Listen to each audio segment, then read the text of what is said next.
매일 아침 출근길에 사연을 듣고 있는 여자입니다. 얼마 전부터 평온한 제 인생에 도저히 감당하기 힘든 일이 일어나서 이렇게 사연을 보냅니다. 제 사연을 들으시면서 바보 같은 저를 답답해하고 욕하시는 분들이 있을 것 같아요. 하지만 저는 다만 과거에 제가 너무나도 한심스럽고 더 이상 저 같은 사기 피해자가 발생하지 않기를 바라는 마음으로 제 부끄러운 이야기를 쓰게 되었습니다. 이 남자를 만나기 전까지만 해도 저는 너무나 행복한 삶을 살고 있었어요. 부모님은 지방에 계시지만 혼자 서울에서 자취하면서 남부럽지 않은 괜찮은 직장을 다니고 있었고, 성격이나 외모도 못난 편은 아니라서 주변에 제게 관심을 보이는 남자들도 꾸준하게 있었어요. 다만 그때까지의 저는 아직 결혼 생각을 하기보다는 하루하루 행복하게 즐기며 사는 게 더 좋았기에 사람을 만나더라도 깊게 사귀지는 않았죠. 그러다가 문득 제 나이 30이 다 되어 주위를 둘러보니 주변 사람들과 친구들도 하나둘씩 시집을 가버렸고 금요일 밤에도 저랑 같이 놀 사람이 거의 남아있지 않더라고요. 이전까지는 결혼 생각이 없던 저도 그때부터는 뭔가 위기의식이 생겼습니다. 이러다 나 혼자 노처녀로 남는 거 아닐까. 멋지고 좋은 사람들은 다른 사람들이 다 가져가 버리는 것만 같고 조바심이 나더라고요. 예전 같으면 친구 결혼식에 가서도 상대방 남편이 어떤 사람인지 전혀 궁금하지도 않았고 그저 나랑 놀아줄 사람이 또 한 명 줄었구나 하는 생각뿐이었는데, 그때부터는 지인 결혼식에 가면 신랑이 괜찮은 사람인지 혹시 친구들 중에 아직 결혼 안 한 좋은 사람이 있는지 그것부터 먼저 살피게 되더라고요. 거울을 보면 예전에 안 보이던 주름도 늘어난 것만 같고 금방 제 나이 30살 넘기고 나면 아무도 제게는 관심이 없을 것 같더라고요. 그래서 그때부터 술도 좀 적게 마시면서 스스로 관리를 해야겠다는 생각이 들었습니다. 운동도 하면서 겸사겸사 괜찮은 남자도 만날 수 있지 않을까 하는 생각으로 제가 살던 집에서는 조금 떨어진 청담동까지 헬스장을 다니기 시작했어요. 제가 살던 동네 헬스장에는 20대 대학생뻘로 되어 보이는 친구들이나 정말 몸이 어마어마하신 아저씨들 뿐이라 제 나이 또래 직장인들은 거의 없었거든요. 그래서 친구에게 물어 청담동에 연예인도 종종 온다는 비싼 헬스장을 찾아갔습니다. 좋은 동네에 있는 비싼 헬스장이라서 그런가 역시 분위기부터 다르더라고요. 실내 인테리어도 완전 호텔 뺨치는 분위기였고 트레이너분들도 다들 잘생기고 스타일 좋은 선남선녀, 그리고 무엇보다 평일 저녁에 운동하러 가면 30대 초중반의 직장인으로 보이는 남자들이 많이 있었습니다.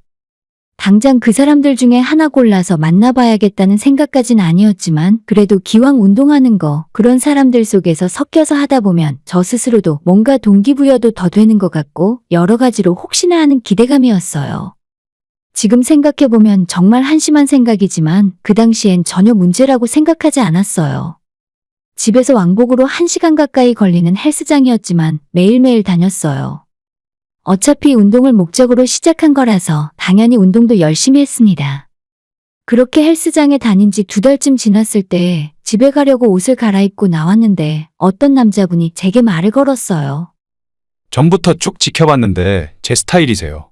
괜찮으시면 식사라도 한번 같이 할 수 있을까요? 저 이상한 사람 아닙니다. 라고 하며 제게 명함을 한 장 내밀더라고요. 명함에는 대한민국 사람 누가 봐도 알만한 대기업의 로고가 박혀 있었고 그 사람은 자신을 증권회사에 다니고 있는 펀드 매니저라고 소개했어요. 그 종이 쪼가리 명함 한 장이 뭐라고 거기에 있는 대기업 로고 하나 때문에 낯선 남자에 대한 경계심은 다 없어져 버리고 바로 제 연락처를 알려줘 버렸습니다. 그날부터 연락을 주고받기 시작해서 주말에는 데이트도 하게 되었어요.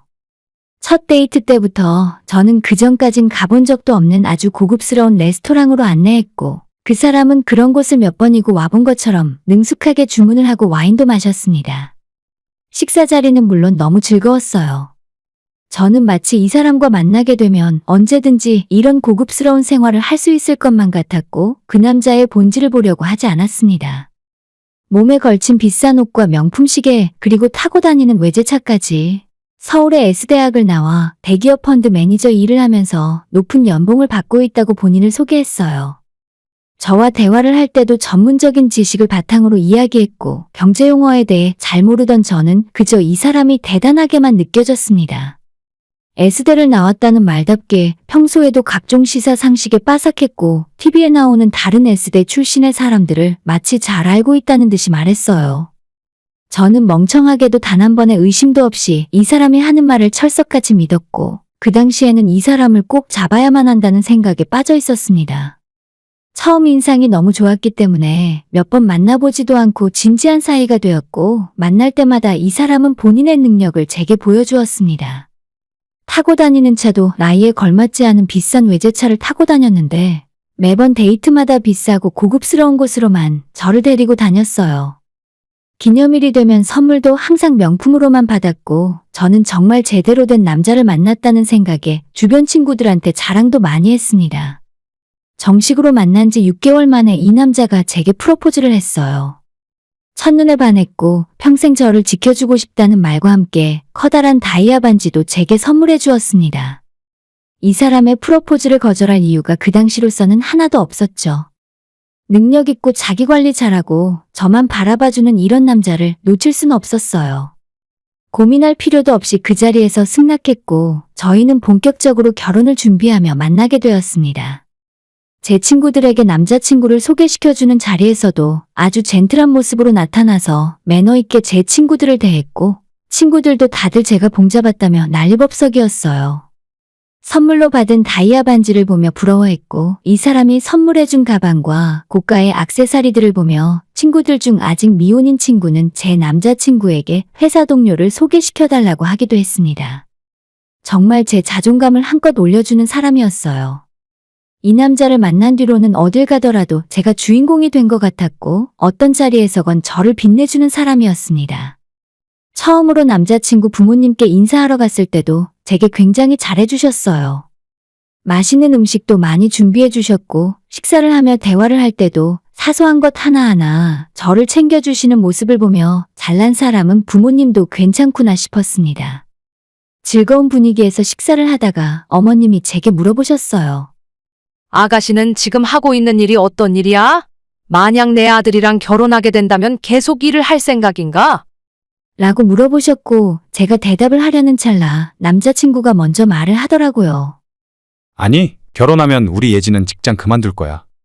그 전까지 저와는 일적인 문제로 단 한 번 상의를 한 적도 없었는데 갑자기 저렇게 말을 하니 황당했어요. 당장은 결혼하더라도 아이를 가질 생각도 없었고 저는 지금 하는 일이 좋아서 회사를 그만둘 생각은 한 번도 해본 적이 없었습니다. 갑작스러운 말에 깜짝 놀랐지만 당시의 좋은 분위기를 망칠 수는 없어서 그냥 어색하게 웃고 넘어갔어요. 그날 저녁에 저를 데려다주는 남자친구에게 따졌습니다. 오빠, 나는 결혼하더라도 회사 그만둘 생각 없어. 나한테 한 번 물어본 적도 없으면서 아까는 왜 오빠 마음대로 그렇게 이야기한 거야? 남자친구는 그게 무슨 말이냐는 듯이 제게 예지야, 돈은 내가 얼마든지 벌어다 줄 수 있어. 자기는 힘든 일 할 생각 말고 그냥 집에서 편히 쉬어. 배우고 싶은 거 있으면 배우러 다니고 살림하기 싫어서 그런 거라면 도우미 아주머니도 부르자. 남자친구의 말에도 저는 회사만큼은 계속 다니고 싶었고 저희는 결혼 준비를 진행하면서 그 일 때문에 자주 다투게 되었어요. 제가 결혼하고 빨리 아이를 낳기를 원하는 남자친구는 다른 건 다 양보해도 직장만큼은 꼭 그만두기를 바랬고 저는 저대로 커리어가 끊기고 한순간에 아이 엄마로 살아야 하는 것을 원치 않았습니다. 한 달 가까이 이 문제로 실랑이를 하다 결국 타협을 하게 되었는데 나중에 아이가 생기면 회사를 그만두고 유치원 다닐 때까지는 제가 집에서 아이를 보기로 결정했죠. 지금 와서 한 가지 아찔하게 생각하는 건 그때 이 남자의 말을 무작정 듣고 그냥 회사를 그만둔 채 집에 있었으면 어땠을까 싶더라고요. 아무튼 그렇게 결혼은 진행되었고 이 남자는 신혼집도 자기가 해오고 제게 혼수도 별다른 것을 요구하지 않았습니다. 웬만한 것은 자기가 다 준비했으니 제게는 세탁기랑 냉장고만 해오면 된다고 했어요. 가전제품이나 가구들도 다 자기가 좋아하는 취향이 있으니까 알아서 한다더라고요. 괜히 저와 처가 부모님에게 부담을 주고 싶지 않아서 이렇게 한다는 말에 또 한 번 감동을 받았습니다. 결혼식도 서울 유명 5성급 호텔에서 올리게 되었고 당시에 신혼여행도 유럽으로 보름 동안 갔어요.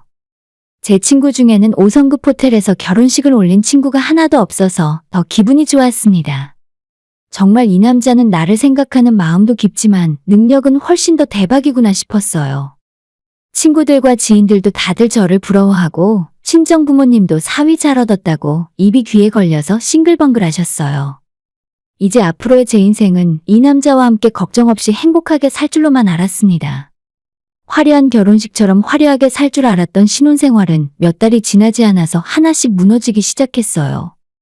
저와 결혼한 지 정확히 석 달 만에 남편은 회사에서 본인의 진가를 알아주지 않는다며 퇴사하고 집에서 전업으로 투자하겠다 하더라고요.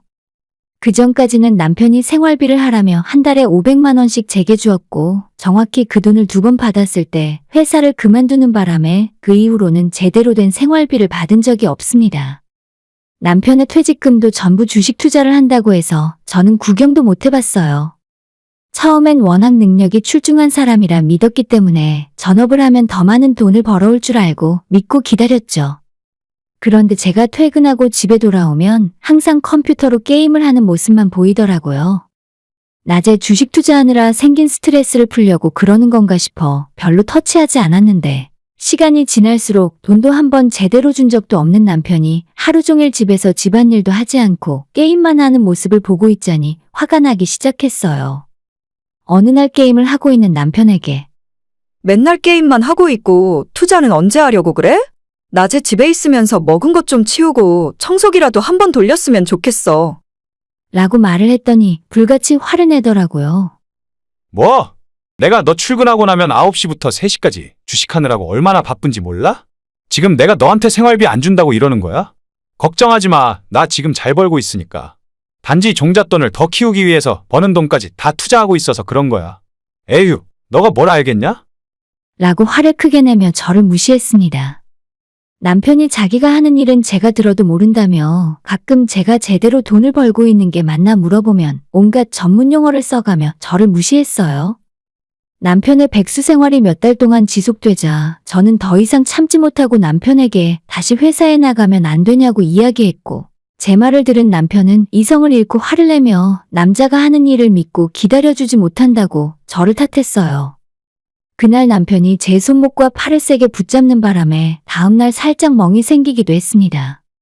저는 이 사람이 제가 알던 사람이 맞나 싶더라고요. 제게 폭력적으로 대하는 남편이 무서워 그날 밤은 눈물을 흘리며 보냈습니다. 다음날 아침 출근 준비를 하는 제게 남편은 미안하다고 하며 전부 다 우리가 잘 살기 위해서 준비하는 중이니 조금만 기다려달라고 하더라고요. 그러면서 그날 제 통장으로 100만 원을 보내줬습니다. 당장 생활비 급한 거 쓰라고 하면서요. 돈도 돈이지만 저는 이 남자가 다시 예전의 모습으로 돌아오기를 바랬어요.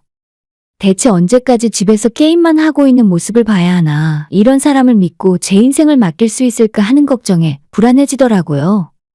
그렇게 제 마음속에 이 남자에 대한 불신이 커져가고 있을 때 어느 날 퇴근을 하고 집에 들어가는 길에 우편함을 확인했더니 남편의 이름으로 채권 추심 회사에서 편지가 한 통 와 있었어요.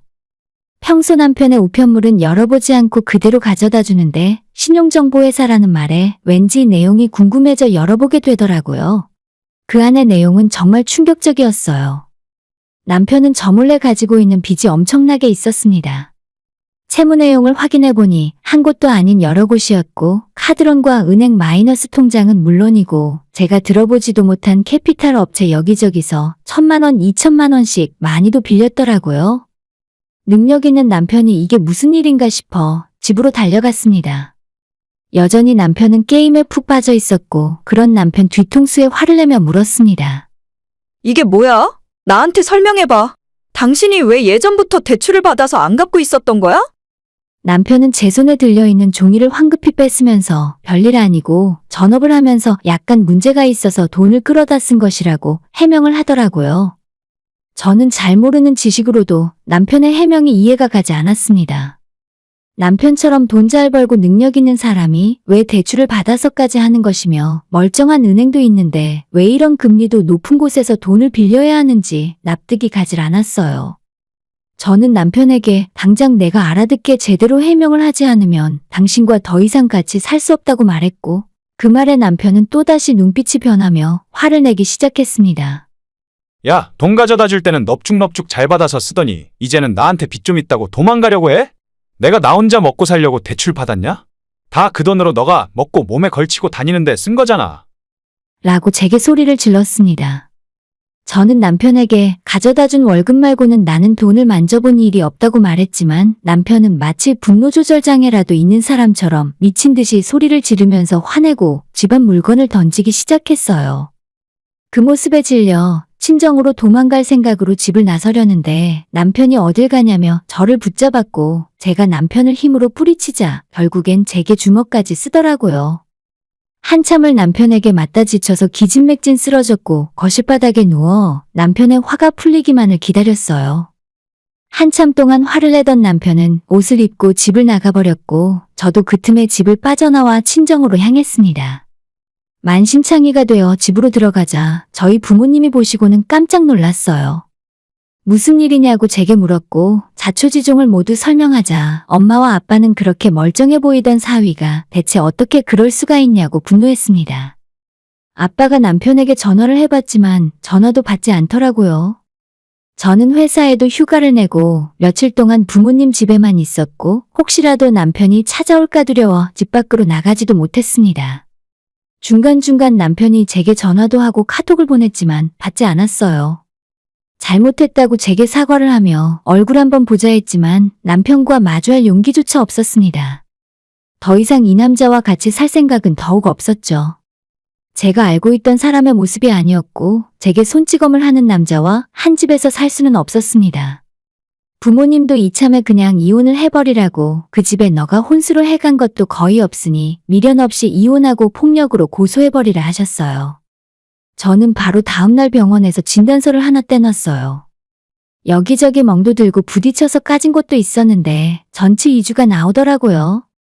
막상 이혼을 하긴 해야겠다고 생각이 들었지만 어디서부터 시작해야 할지 아무것도 몰랐기 때문에 너무나 막막해서 일단 부모님 집에서 생활을 하고 있었습니다. 경찰에 신고하고 변호사를 찾아갈까 고민을 하며 이틀에 지났을 때 시어머니께서 전화를 하셨어요. 남편 생각하면 전화를 받지 않고 싶었지만 그래도 어른이시고 시어머니는 제게 항상 잘해주셨기도 해서 전화를 받았습니다. 이참에 남편과 이혼을 하겠다고 말을 하려고요.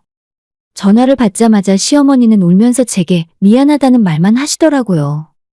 미안하다. 우리가 너한테 미리 말을 했어야 하는데 정말 미안하다. 갑자기 사과부터 하는 어머니에게 그 사람이 잘못했는데 어머님이 제게 왜 미안해 하시냐고 했어요.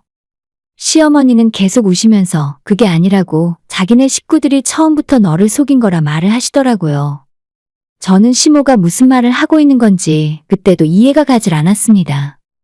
내가 그동안은 아들이 무서워서 비밀로 하려고 했는데 이러다 너까지 큰일 날 것 같아서 이제는 말을 해야겠다.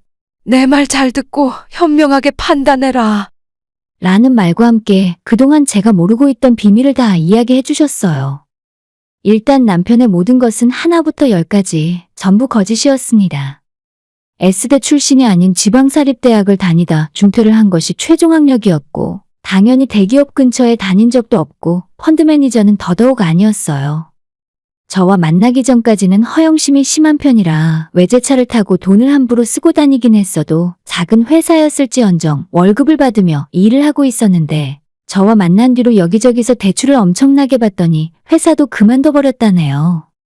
연애할 때부터 데이트도 항상 비싼 곳만 다니고 제게 명품을 선물해주다 보니 돈이 항상 부족했고 퇴직금과 대출을 받은 돈을 주식과 코인으로 돈을 벌 거라면서 전부 탕진해버렸다고 합니다. 저희가 결혼식을 올릴 당시에 이미 남편 수중에 남은 돈은 없었고 결혼을 위해 시부모에게 돈을 달라고 행패를 부리면서 시부모님이 그럴 수 없다고 거절하자 그 집에서도 제게 했던 것처럼 난동을 부리고 주먹을 휘둘렀다 하더라고요. 결국 시부모가 살고 있던 집을 팔고 작은 평수에 전세로 옮기면서 남편에게 돈을 만들어 주었고 그 돈으로 호텔에서 결혼하고 저희가 사는 신혼집과 혼수까지 다 했던 거였어요. 거기까지 듣고 있는데 감쪽같이 속아온 제가 한심하게 느껴졌고 사기꾼 같은 인간에게 놀아났다는 사실을 깨달았습니다. 처음에 저를 만나서 줬던 대기업 명함도 다 거짓이었고 남편이 지금까지 제게 했던 모든 말 중에 진실은 하나도 없었어요. 하루라도 빨리 이 남자에게서 벗어나야겠다는 생각에 다음날 아침 바로 이혼 전문 변호사를 찾아가 남편의 책임을 물어 이혼을 진행하기로 했습니다. 다행인지 불행인지 남편은 연애 시절부터 결혼까지 제게 금전을 요구한 일이 없었기에 사기죄로는 처벌이 힘들다고 하시네요. 대신 모든 이혼의 귀책이 남편 쪽에 있고 남편이 본인 앞으로 재산을 가진 것이 없어 위자료를 청구했어요. 경찰에는 진단서를 첨부해 폭행으로 고소도 같이 진행했고 이혼 절차를 진행하면서 남편은 저를 너무 사랑해서 결혼하고 싶은 마음에 거짓말을 하게 되었다면서 용서해달란 말을 하더라고요. 아무리 제 앞에서 울고불고 싹싹 빌어도 이 사람의 본 모습이 어떤 사람인지 알게 되었으니 이젠 더 이상은 엮이고 싶지 않네요. 이혼을 하는 와중에 한 가지 다행인 것은 이 남자 말을 듣고 회사를 그만두지 않은 것이 정말 다행입니다. 만약 이 와중에 제가 직장도 없고 수중에 돈도 하나도 없었다면 인생이 시궁창으로 떨어져 버렸을지도 모를 일이었어요. 제가 이 나이를 먹고도 남자 보는 눈이 없고 그저 멀끔한 겉모습만 보고 판단을 했더니 이런 일이 생겨버린 것 같네요. 앞으로 더 이상은 사람을 믿지 못할 것 같아요. 괜한 겉모습에 집착해 허영심을 부리지 않고 주제에 맞게 살도록 하겠습니다.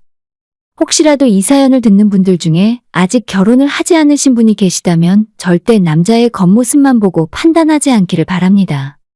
지금은 완전히 갈라서고 끝이 났지만 아직도 퇴근길에 저를 찾아올 것 같아서 불안한 마음으로 살고 있어요. 위자료와 합의금도 받았고 남편은 벌금까지 내게 되었지만 그 정도로는 제 속이 풀리지 않네요. 꼭 나중에라도 천벌받았으면 좋겠습니다. 오늘의 사연은 여기까지입니다. 구독과 좋아요, 알림 설정 부탁드려요. 다들 행복하시고 좋은 하루 되세요.